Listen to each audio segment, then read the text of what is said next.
Lugar de donde el día 200 años del primer tratado comercial suscrito entre la provincia oriental y el Reino Unido de Gran Bretaña, exposición del señor representante Jaime Mario Trovo por el término de 20 minutos. Previo a ello, quiero dejar constancia para conocimiento del cuerpo que para este punto de orden del día, la conmemoración de los 200 años del convenio de purificación, en el palco izquierdo de autoridades se encuentra el señor embajador del Reino Unido, señor Ian Duty, el cónsul general del Reino Unido, señor Rosa Coman,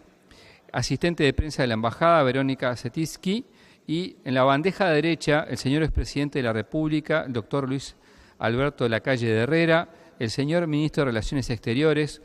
Rodolfo Nin Novoa, y la senadora Daisy Tourné, así como en la primera barra hay autoridades de entidades sociales y de la comunidad británica en el Uruguay. Tiene la palabra el señor diputado Jaime Mario Trovo. Muchas gracias, presidente. Señor expresidente de la República, señores legisladores, señor ministro de Relaciones Exteriores, señor embajador del Reino Unido de Gran Bretaña y señor cónsul, invitados especiales que representan a la comunidad británica en nuestro país. Agradezco a la Cámara que me haya concedido un espacio en esta sesión ordinaria para hacer mención a un hecho de la historia nacional al que asignamos enorme significación. Se trata de la conmemoración de los 200 años del convenio de purificación entre la República Oriental y el Reino Unido de Gran Bretaña, que podemos designar o señalar como el primer acto de la diplomacia oriental, el reconocimiento del Estado oriental. La atenta lectura de las instrucciones de 1813 dictadas por José Artigas en ocasión de la asistencia de los diputados de la provincia oriental al Congreso de las Provincias Unidas ofrece, más allá de su magnífica expresión republicana, con nitidez y con conceptos precisos, el alcance de sus ideas y del proyecto nacional que lo animaba. Convencido, él y sus colaboradores y lugartenientes que el resultado de los hechos políticos ocurridos en Europa, la invasión napoleónica a España, de la debilidad del antiguo imperio para mantener el vínculo con sus territorios de ultramar, del traslado de la corona portuguesa a tierras de América para refundar su imperio, no podría resultar en una imitación del pasado, simplemente sustituyendo la capitalidad europea por la porteña Buenos Aires. Mientras tanto, el modelo de organización política y de administración burocrática y militar repetía el del imperio en disolución.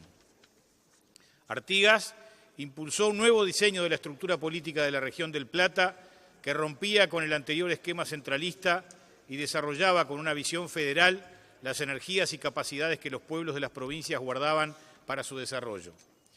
Carlos Igliuti, ex legislador, en su estudio Artigas y su proyección histórica, dice, refiriéndose al contenido de los textos conocidos de las instrucciones del 13. Con estos antecedentes, fácilmente se infiere que Artigas, en el Congreso, cuando hizo circular el texto federal de las instrucciones, tenía en vista claramente la organización federal nacional. También circuló aquel día, en aquella reunión, un ejemplar del libro de García de la Serna, La independencia de la costa firme justificada por Thomas Paine, 30 años A, en el que pueden leerse las dos primeras partes del libro de Paine, de Common Sense, las instrucciones dadas a los representantes de Virginia al Segundo Congreso, la Declaración de Independencia de los Estados Unidos, el Pacto Confederal llamado de Unión Perpetua en 1781 y otros escritos. Este libro, sin duda, inspiró aquel texto. En algunas de las frases la coincidencia es literal, pero en ninguna la adaptación es servil, sino porque forma una estructura ideal completa, en la que nada queda sin la debida atadura y en la que todas las disposiciones acuerdan con un conjunto armónico, complementario y claro. Este documento, el que mencionamos, editado en 1811 por su autor como traductor del inglés y compilador de los textos originales de Paine y otros manifiestos y constituciones de los Estados Unidos, circuló profusamente entre los patriotas americanos, impulsores y protagonistas de la emancipación, y seguramente José Artigas y su entorno accedieron a su lectura y análisis. las ideas del federalismo, resultado de la influencia de la Revolución Americana, el valor de las libertades y los derechos de los individuos, la virtud del gobierno de cercanía y la autonomía expresadas y realizadas en un marco de cooperación respetuosa, daban vigor a una fórmula política que miraba a los individuos, a los pueblos, a los territorios como prioridad frente al centralismo y a la desesperación por la exacción de la renta aduanera que para la capital virreinal se había constituido en una poderosa razón de ser. Los objetivos perseguidos por los principios, la independencia, la confederación y la república, se deben analizar, y lo hacemos en una lectura de Sigliuti, en los siguientes términos. La confederación se define como en Estados Unidos, no como un gobierno nacional que confiere potestades a los gobiernos locales, sino como varios gobiernos regionales independientes que para ciertos negocios generales consienten en constituir un gobierno nacional, con jurisdicción y facultades delegadas precisas y restringidas. Va de las provincias al gobierno confederado, y no de este a aquellas, y forma con todas una unidad nacional condicionada y expresa. Busca así conservar la soberanía local como primaria y absoluta. El fenomenal trayecto que ofrece por la naturaleza del corazón de Sudamérica las vías navegables que permitían y permiten llegar a territorios fenomenalmente productivos, su dominio y el condicionamiento para su tránsito constituyen la llave geopolítica de la prosperidad para estas regiones. Quien domina la salida del hinterland, tanto desde el punto de vista logístico como desde el punto de vista jurídico y militar, como perseguía Buenos Aires mantenerlo, tendría un dominio impresionante hacia el futuro. Y no hay duda que el dominio porteño de las vías navegables de la Cuenca del Plata, reclamada para emular la que el Imperio Español tuvo durante años, durante siglos, iniciado el proceso emancipador, estaba en riesgo, estaba en serio riesgo. Y estaba en riesgo porque los principios que animaban a Artigas, claramente expresados en las instrucciones del 13, sugerían la conformación de una confederación de pueblos y territorios iguales en sus derechos y soberanía y obligados mutuamente a respetarse y defenderse. La alianza de los pueblos que integran a provincias con particularidades y con ansias de superar el período colonial con nuevos modelos de organización era sin duda un desafío a la reconstrucción del virreinato en un modelo que tomaba de éste sus peores fórmulas. Los actos de política exterior y comercial que ocurren en el entorno del año 1817, de los cuales el más emblemático es el denominado Convenio de Purificación, no surgen espontáneamente solo como respuesta a una coyuntura, sino que se inscriben en una línea que se expresa en la visión autonomista y federal de José Artigas, ya expresada en las instrucciones del año 13. Constituyen los primeros actos de la diplomacia oriental y obedecen a sus principios independencia, república y federación. En la concepción de estos actos de purificación se tiene en cuenta que ante la amenaza de enemigos poderosos y cercanos, como lo eran el directorio porteño, que ambicionaba heredar el virreinato, al punto que hasta gestiones para conseguir un monarca realizaban, y Portugal, que renovaba su vieja aspiración de ocupar una de las riberas del Plata, era necesario asegurar con amigos poderosos, lejanos, un equilibrio que le permitiera preservarse. Veamos en el texto de las instrucciones algunos conceptos que muestran con indudable elocuencia el valor que se asigna a la libertad de los puertos y la navegación como componente del ejercicio de la autonomía y la protección del interés de las provincias. Cuando Artigas describe el modelo de asociación, dice en el artículo 10 de las instrucciones que esta provincia, por la presente, entra separadamente en una firme liga de amistad con cada una de las otras para su defensa común, seguridad de su libertad y para su mutua y general felicidad, obligándose a asistir a cada una de las otras contra toda violencia o ataques hechos sobre ellas o sobre algunas de ellas por motivo de religión, soberanía, tráfico o algún otro pretexto cualquiera que éste sea. en el artículo 11 decía que esta provincia retiene su soberanía, libertad e independencia, todo poder, jurisdicción y derecho que no es delegado expresamente por la Confederación a las Provincias Unidas juntas en Congreso. Y se refiere específicamente a los puertos en los siguientes términos. Artículo 12. Que el puerto de Maldonado sea libre para todos los buques que concurran a la introducción de efectos y exportación de frutos, poniéndose la correspondiente aduana en aquel pueblo.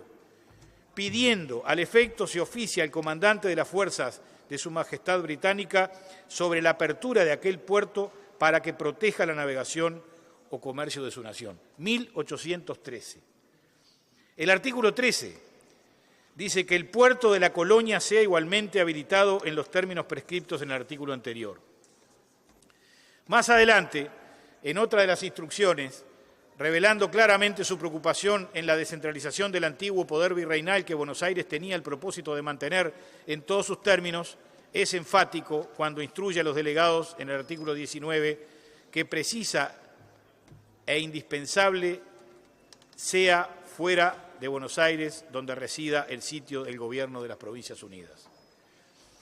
La igualdad de las provincias, el respeto por su soberanía y en particular respecto de la provincia oriental, la libertad para decidir sobre sus puertos y el ingreso o salida de ellos de mercaderías y frutos del país y de otras provincias o estados. Luis Alberto de Herrera, en su magnífica obra El Uruguay Internacional, dice al respecto de la realidad posterior de la emancipación. En la época colonial, nuestro territorio había pertenecido al Virreinato del Río de la Plata con Buenos Aires como cabeza. Cuando cae la autoridad española, solo piensa en perpetuar el mecanismo heredado. El mismo cuerpo administrativo, la misma organización, apenas un cambio externo de régimen. Hoy, cuando nos proponemos rememorar los trascendentes hechos y decisiones de política exterior de la provincia oriental en 1817, lo que hacemos bajo el título de la conmemoración de los 200 años del Convenio de Purificación de Libre Comercio con el Reino Unido de Gran Bretaña, lo debemos interpretar como un paso necesario, imprescindible, que perseguía la afirmación de los principios artiguistas de federación e independencia.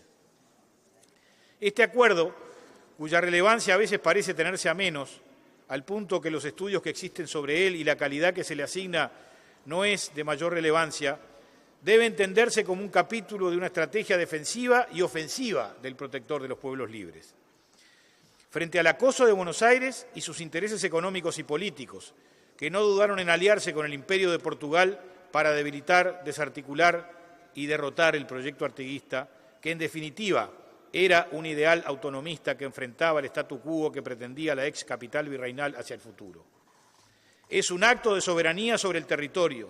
es un acto de gobierno, de intercambio de concesiones con una potencia extranjera, debe entenderse en la continuidad del ejercicio de la jefatura del Estado por José Artigas. Tan antiguo como uno se quiere imaginar, el dominio del Río de la Plata y del sistema del Paraná, el Paraguay y el Uruguay proveían de un poder fenomenal. Por un lado, la ambición española de mantener los privilegios que otrora tuvo la capital del virreinato como factor de dominio. Por el otro, el proyecto autonomista impulsado por Artigas, que era, al decir de Agustín Veraza en su trabajo El Convenio de Purificación, la expresión revolucionaria y perturbadora para los intereses económicos bonaerenses, quedó estampada en la cláusula referida a los derechos de aduana provinciales, estableciéndose una situación igualitaria para todos respecto al tráfico mercantil y a los referidos a la navegación fluvial, eximiéndose a los barcos mercantes del pago de derechos particulares y de la obligación del ingreso y anclado cuando ya los hubieran satisfecho en otros. Así se expresa en el artículo 14 de las instrucciones que ya hemos citado. El entonces Imperio de Portugal, vecino lindero del español en estas tierras desde el Tratado de San Ildefonso, siempre persiguió poseer una de las riberas del Plata y prueba testimonial de ello es la bella colonia del Sacramento. Y esta, nuestra tierra, nuestro suelo oriental, desde los clarines de la independencia, sufrió amenazas y agresiones por sus ansias de autonomía que ofrecían garantizar la apertura de una buena parte del sistema fluvial. El Río de la Plata ya no era español, era de las provincias, pero de unas provincias autónomas que debían respetarse y protegerse. El río Uruguay y la salida del Paraná debían ser venas por las que transitara la prosperidad de los pueblos y no callejones sin salida que debían someterse a los designios porteños. Luis Alberto de Herrera describe la condición del territorio oriental en el diario El Debate en 1944 en los siguientes términos. Es la llave de la cuenca platina, la economía, la tranquilidad, la vida misma de las repúblicas pertenecientes al gran sistema hidrográfico que termina en nuestras costas dependen de la forma en la que este país cumpla su magnífico destino. Intereses ultramarinos, vínculos de civilización y factores de progreso inciden sobre aquella jerarquía brindada por la naturaleza y exigen prudencia al guardián de la desembocadura del Plata, configurando una y otra circunstancia un equilibrio en que el débil y pequeño Uruguay se ve señalarse su misión de paz y de neutralidad y haya máxima garantía para su independencia. En abril de 1815, José Artigas dicta el reglamento provisional para la recaudación de los impuestos en los puertos de las provincias confederadas de la banda oriental del Paraná. El concepto básico que dirigió las ideas para fomentar el comercio de exportación e importación al espacio de las provincias se organizó con la eliminación de los impuestos de las aduanas interiores y el establecimiento de una tarifa aduanera común para el pago de derechos únicamente en los puertos de ingreso o salida de productos y la fijación de una política comercial común de introducción y distribución de los productos extranjeros y aplicación de tasas y gravámenes que impidieran su competencia con los nativos. Dice Veraza al respecto: es el momento en que comienza una nueva era de la política arancelaria común de todas las provincias de la Liga Federal, abriéndose todos los puertos a todas las banderas, unificando las tasas que debían pagar, destacándose como aspecto principal la libertad del tráfico mercantil. La exposición que iniciaba el reglamento provisorio decía: habiéndose felizmente uniformados nuestros sentimientos liberales con algunos de los pueblos occidentales y todos los orientales, y deseando restablecer por medio del comercio las quiebras a las que ha sujetado la guerra civil en que se hayan envueltos, ha dispuesto con esta fecha se abran todos los puertos de todos los pueblos de la presente federación, franqueándose entre ellos el libre tráfico y deseando que las utilidades redunden en beneficio de los mismos pueblos. He resuelto en esta fecha lo siguiente. El reglamento, que circuló profusamente y obviamente llegó a Buenos Aires, donde las disposiciones sobre apertura de los puertos, el libre tránsito comercial, lo exiguo de las tasas impositivas y su forma y lugar de percepción causaron sorpresa y zozobra al comercio local. Mientras tanto, como en el reglamento se expresaba, a esos derechos quedan sujetos paraguayos, ingleses, españoles, porteños y cuantos no estén íntimamente unidos al pabellón de la libertad,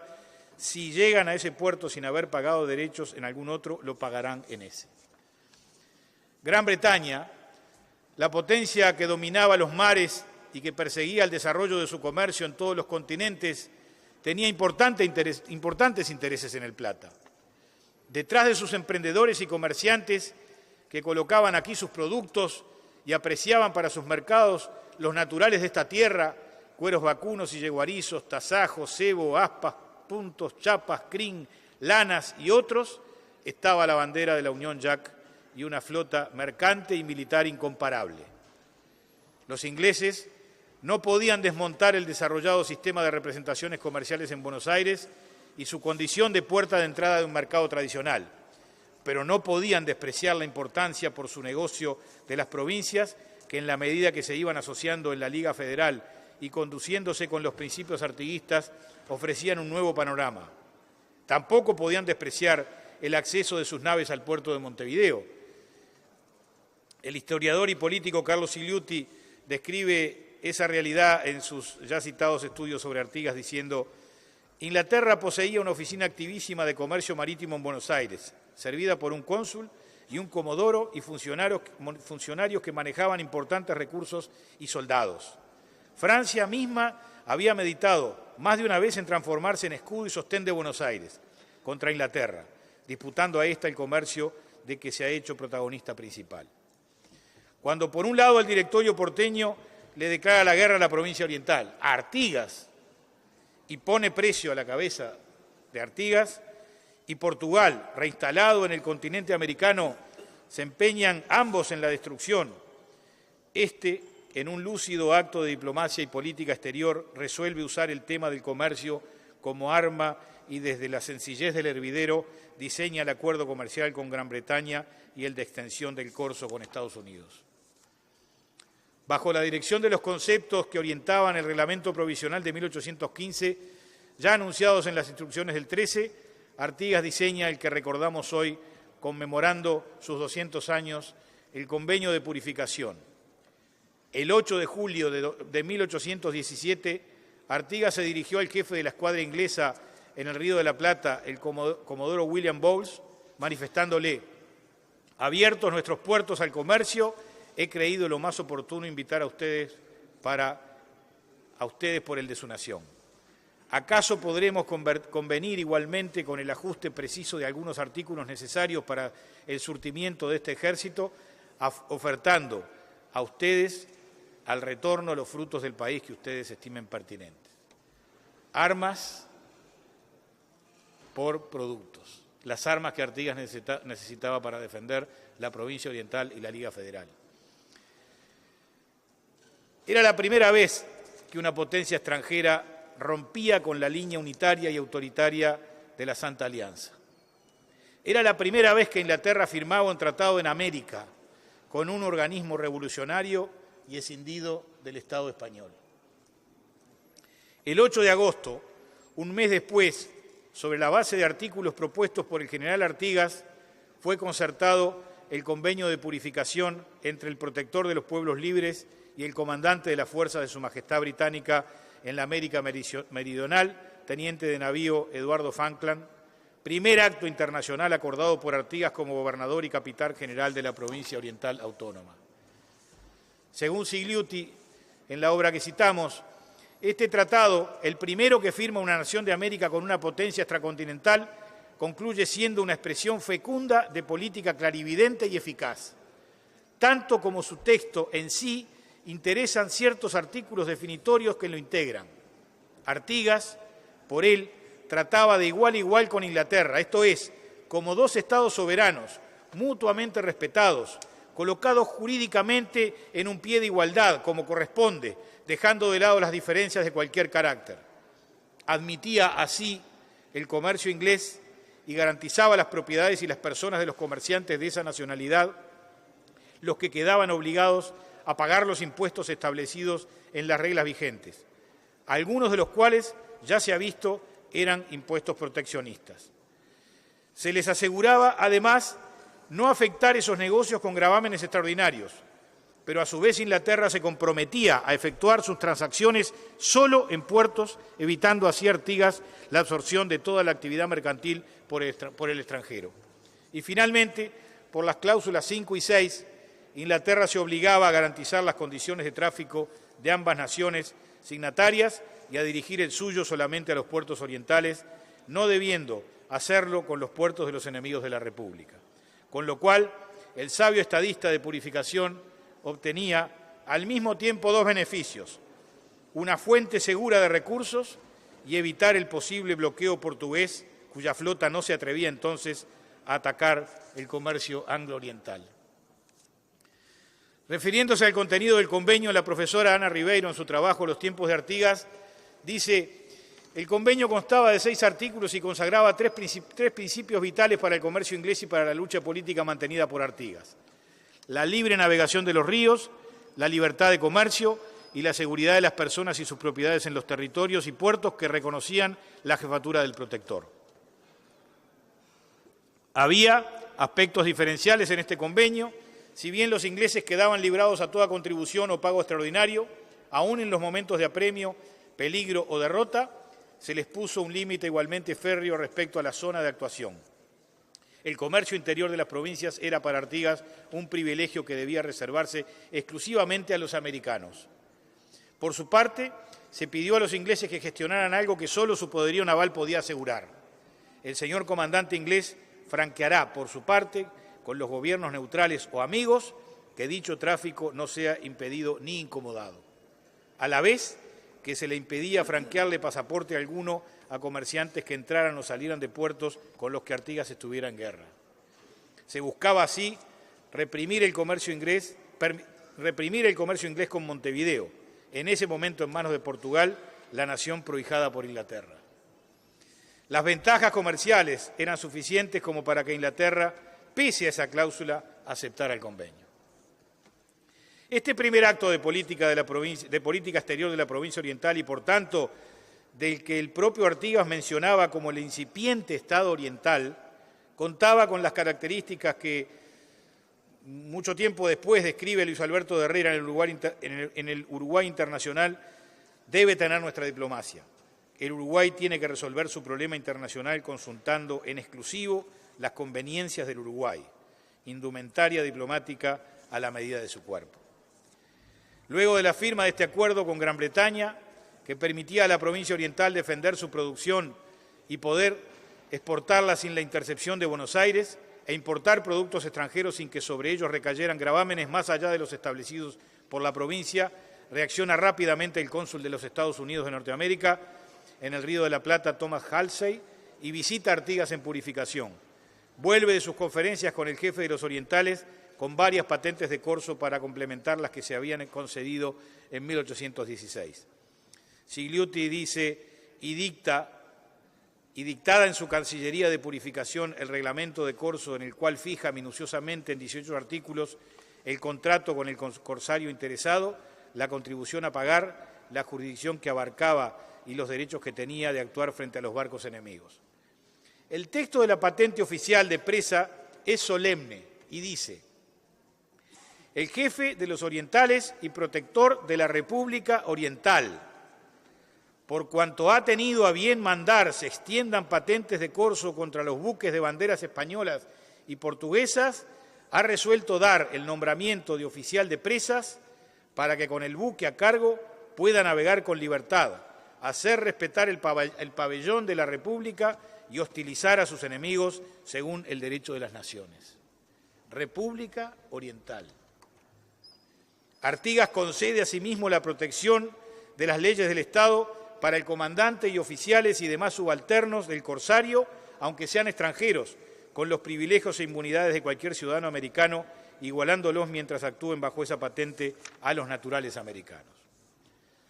Relata Arturo Ardao en su trabajo Artigas y el artiguismo, República Oriental fue ya el nombre de una de las primeras embarcaciones del corso artiguista, salida a la mar desde Montevideo, tan temprano como el 21 de noviembre de 1816. Pero de mucho mayor significación que el nombre de aquel barco fue la prolija documentación oficial acorde con las más exigentes normas internacionales en la materia, de que fueron provistos tanto él como todos los numerosos del mismo carácter armados ese año y los años siguientes. Y todavía las personalísimas cartas enviadas por Artigas en el mismo periodo a Monroe, presidente de los Estados Unidos, y a Bolívar, presidente de la Gran Colombia. Me permito llamar la atención a la denominación de Artigas en las patentes de corso: el jefe de los orientales y protector de la República Oriental. Actos de gobierno, de soberanía, adaptados al derecho internacional de la guerra de esos tiempos que admitían el concurso de corsarios para integrar la defensa, la captura de naves de los enemigos, firmados por el jefe y protector de la República Oriental. ¿Cómo puede haber duda, entonces, sobre la existencia en esos momentos del Estado oriental, de la República Oriental? Veraza señala en su estudio ya citado: lo real y positivo fue que en estos documentos emanados de la Cancillería de Purificación fueron admitidos, reconocidos y validados como legítimos en los tribunales de justicia norteamericanos y en la Corte del Almirantazgo de Venezuela. Artigas estaba resuelto a defender la independencia de las nacientes repúblicas, aspirando a que se vincularan en una confederación iluminada por los principios de las instrucciones del 13. Con sus armas, la libertad de los ríos y los puertos, y ello, en la circunstancia, lo instrumentaba con el acuerdo de comercio con Gran Bretaña y con la expedición de patentes de corso que recibieron el reconocimiento de la naciente Estados Unidos de Norteamérica. El convenio de purificación que hoy conmemoramos se inscribe dentro de los hitos políticos que más deben destacarse del proceso de independencia y de conformación del Estado oriental. Significa, como señalamos, el primer acto de política exterior del gobierno presidido por el jefe de los orientales, procesado en un acuerdo con apoderados de Gran Bretaña, una de las mayores potencias del régimen colonial. Como en todo acuerdo entre Estados, ocurre por la necesidad de proveerse mutuamente de obligaciones y derechos. Es indudable que el Reino Unido, a través de sus apoderados, termino, presidente, procuraba preservar las posibilidades comerciales de sus súbditos, negociando directamente con las provincias de la Liga Federal, en el caso con la provincia oriental, sin necesidad de pasar por Buenos Aires para acceder a los puertos de ellas, ni de tributar con éstas, sino en los puertos habilitados para el destino de sus productos, abonando los derechos de importación y exportación, fijados en los documentos que se adjuntaban, según la propuesta original de Artigas. Garantizaba también a Gran Bretaña el pasaporte para sus súbditos, que sería expedido por las provincias. Para ello tienen que usar sus colores nacionales y estar previstos del pasaporte del comandante británico. Para ofrecer seguridad jurídica durante la vigencia del acuerdo, se les eximía de cualquier prestación excepcional. Dicho, nunca se les exigirá ninguna contribución o impuesto extraordinario. Los comerciantes británicos debían afincarse en las ciudades puerto de mar. También la prohibición de precaver el acceso a los puertos que estuvieran en manos de enemigos de la provincia. Estos ítems formaron parte del documento elaborado por Artigas el 3 de agosto del 17 como bases para el acuerdo que se firmó días más tarde. A esta altura está de más calificar la importancia política y trascendencia histórica del convenio de purificación, aun cuando se deban enfrentar algunas vacilaciones en el juicio de algunos historiadores sobre el recorrido burocrático del documento en la parte británica, cuando su llegada al Foreign Office. El acuerdo fue firmado por autoridades legítimas y representativas de ambos estados. El jefe de los orientales y protector de los pueblos libres, ciudadano José Artigas, y el comisionado por el comandante de las fuerzas de Su Majestad Británica en estas Américas, el teniente de navío Eduardo Falkland. Esta firma fue ratificada por Guillermo Bowles, jefe de las Fuerzas Navales de Su Majestad en estas Américas, y el cónsul de Su Majestad en Buenos Aires, Roberto Staples. Al Ministerio de Relaciones Exteriores británico llegaron 2 ejemplares del acuerdo por distintas vías. Una enviada al almirantazgo remitida por Staples y otra a través del embajador en Río de Janeiro, ministro Sir Henry Chamberlain. El convenio se negocia y articula en una época de cambios profundos y fatales en la relación de Europa con América, en un momento en el que la neutralidad británica garantizaba su desarrollo comercial, era amenazada por el factor de las autonomías con quienes también debía desarrollar relaciones para que los súbditos mantuvieran los accesos a mercados y los flujos comerciales. La actitud del primer ministro británico, Lord Castlereagh, respecto del acuerdo en primera instancia fue negativa, porque su firma contrastaba con la política neutralista en el más grave conflicto internacional de la época, como lo era la insurrección de las colonias españolas. La difusión de este convenio tendría graves consecuencias en la política interna de Gran Bretaña y en la política internacional europea. El vizconde Castlereagh escribe al respecto al ministro de la Corona en Río de Janeiro. Por lo tanto, aunque no he recibido órdenes del príncipe regente de instruir a usted oficialmente para que desautorice este instrumento en nombre de su gobierno, no vacilo en informarle que debe considerarse como un acto que no ha sido autorizado en forma alguna por su Alteza Real. No lo desautoriza, pero dice que no lo han autorizado. Esta situación de confrontación entre las acciones sobre las que no existían órdenes expresas del Foreign Office y la actuación de las autoridades de la Marina dependientes del almirantazgo respondían a una realidad nueva. El compacto imperio español se desagregaba en territorios autónomos que constituían una nueva institucionalidad y una nueva realidad internacional de América. Señor presidente, ese acuerdo entonces no fue desconocido ni tampoco ratificado. Surtió efectos en la realidad y efectos jurídicos notorios e innegables. Facilitó el comercio, garantizó el tránsito libre por los ríos, concedió permisos para exportar e importar, extendió pasaportes de acuerdo a los términos del acuerdo y se admitía de modo tácito la existencia en el Nuevo Mundo de un Estado independiente, renacido y legalizado por sus representantes, puesto que el instrumento había sido concertado, firmado y ratificado por personas legalmente habilitadas y revestidas del carácter oficial. ¿Qué conmemoramos entonces, presidente y señores legisladores? Sin duda los 200 años de una alianza amistosa de mutuo interés entre la provincia oriental, la República Oriental con el Reino Unido de Gran Bretaña. Gran Bretaña, el primer Estado que pactó con el nuestro. Gran Bretaña, con quien nuestra República Oriental ha mantenido y mantiene desde aquellas épocas una intensa y fructífera amistad. Conmemoramos el primer acto de política exterior del Estado presidido por el protector de los pueblos libres y jefe de los orientales. Conmemoramos el momento del reconocimiento internacional de la existencia del Estado oriental. Conmemoramos una de las instancias más destacadas de la práctica del ideario ortiguista para la consagración de la independencia. Muchas gracias. Gracias.